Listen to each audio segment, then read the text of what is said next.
यहूदी देश इजराइल यूं ही नहीं बना।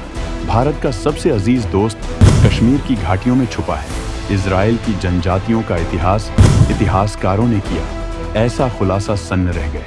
फिलिस्तीन समर्थक दोस्तों, हाल में ही मिडिल ईस्ट में एक बहुत बड़ी घटना हुई।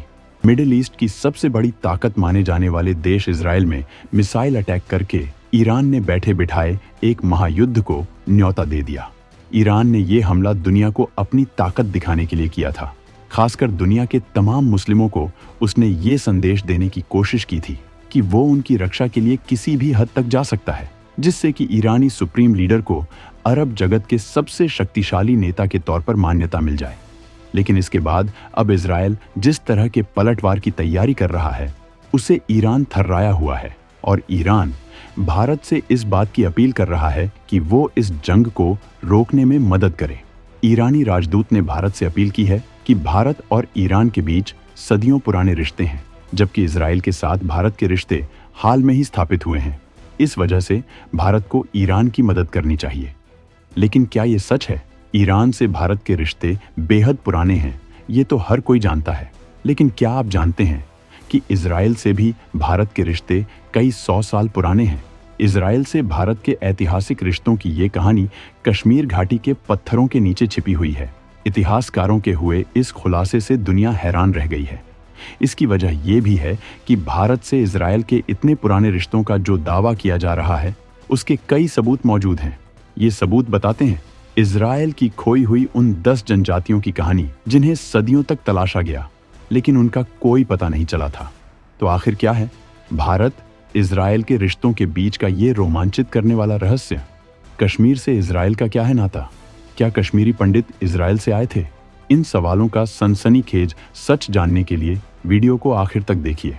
12 जनजातियों में बंटा हुआ था प्राचीन इजराइल का साम्राज्य। हिमालय की गोद में बसे कश्मीर के पहाड़ों में जमाया अपना डेरा इजराइल का प्राचीन साम्राज्य 12 जनजातियों में बंटा था। लेकिन एक वक्त पर इजराइल में असीरियाई हमला हुआ, जिसके बाद 10 जनजातियों गायब हो गई थीं। इन्हें तलाशने की बहुत तलाश की गई, लेकिन इनका कोई पता नहीं चला। कुछ लोग ये मानते रहे कि ये मारे गए होंगे या फिर अलग अलग देशों में बिखर गए होंगे। लेकिन वक्त के साथ जब उनकी खोज की गई तो ऐसा खुलासा हुआ कि हैरानी से लोगों का मुंह खुला रह गया।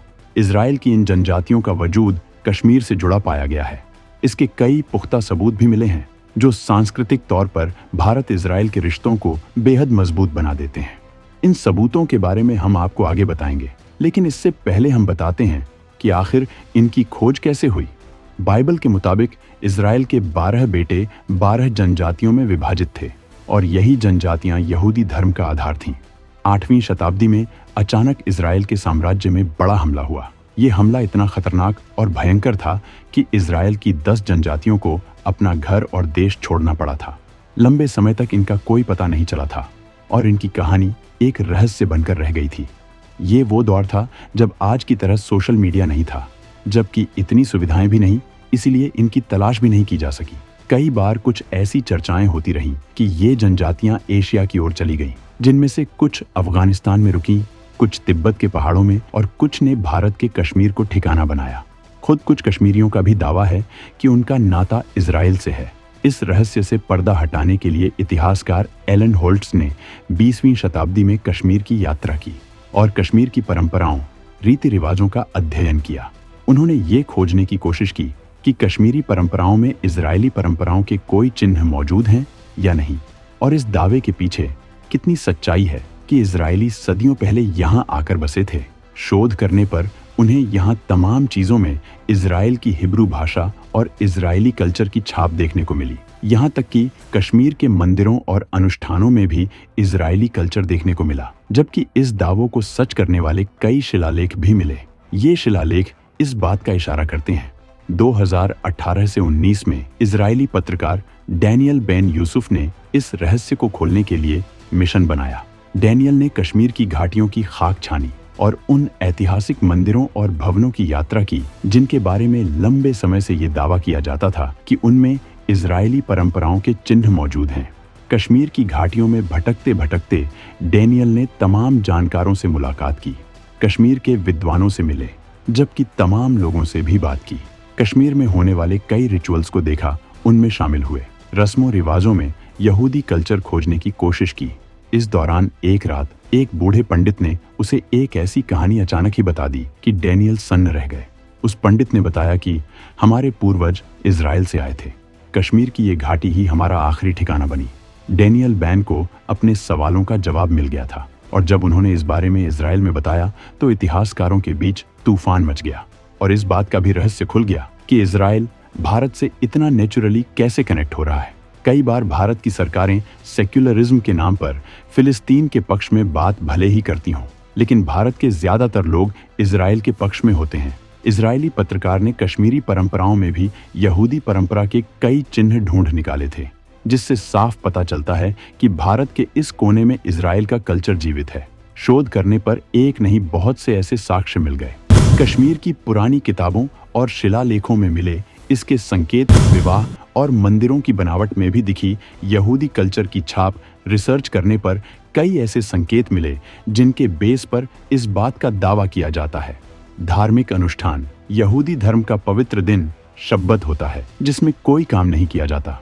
कश्मीरी पंडितों में भी ऐसी कई परंपराएं हैं, जबकि विवाह और अंतिम संस्कार के समय होने वाले कर्मकांड में भी समानताएं दिखती हैं। पुरातत्व। प्राचीन कश्मीर में कई नामों में इजराइल की हिब्रू भाषा के शब्द मिलते हैं।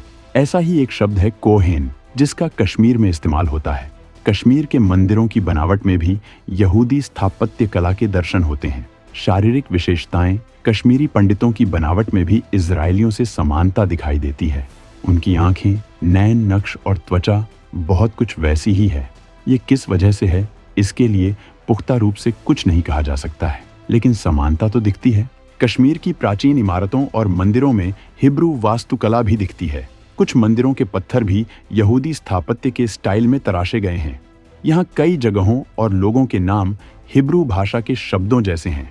कोहेन ऐसा ही शब्द है। इसका इस्तेमाल यहूदी धर्म में पुरोहितों के लिए होता है और कश्मीर के पुराने परिवारों में भी इसका इस्तेमाल होता था। कश्मीर की पुरानी किताबों और शिलालेखों में ऐसा संकेत मौजूद है जिससे यहाँ यहूदियों के रहने का संकेत मिलता है। कुछ रहस्यमयी पुरानी पांडुलिपियों में यह तक लिखा गया है कि हम दूर देश से आए हैं, लेकिन अब ये घाटी ही हमारा घर है।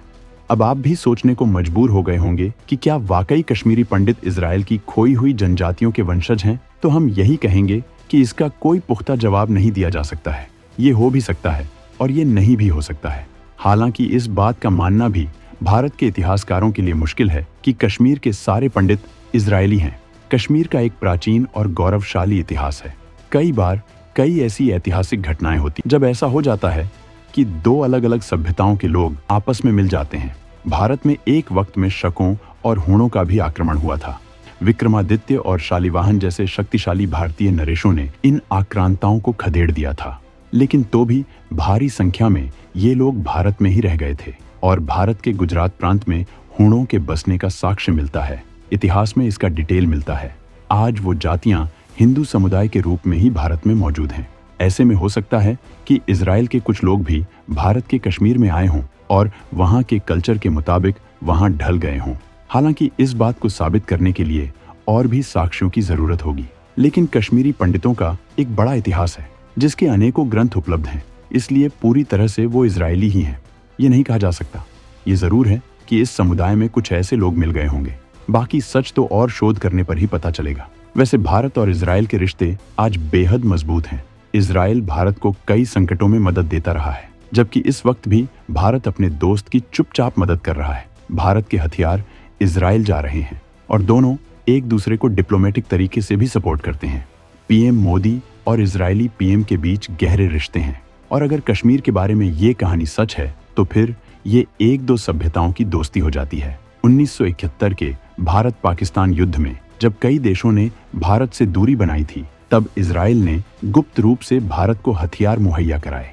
यह मदद आज भी भारतीय सामरिक इतिहास में एक अहम मोड़ मानी जाती है। 1999 के कारगिल युद्ध के दौरान जब भारतीय सेना को तुरंत आधुनिक हथियारों की जरूरत थी, तब इजराइल ने बिना शर्त मदद की। इजराइल से मिले लेजर गाइडेड बम और ड्रोन ने युद्ध में निर्णायक जीत दिलाई थी। तो दोस्तों, भारत और इजराइल के रिश्तों की ये कहानी आपको कैसी लगी? इस पर अपना विचार जरूर साझा करें।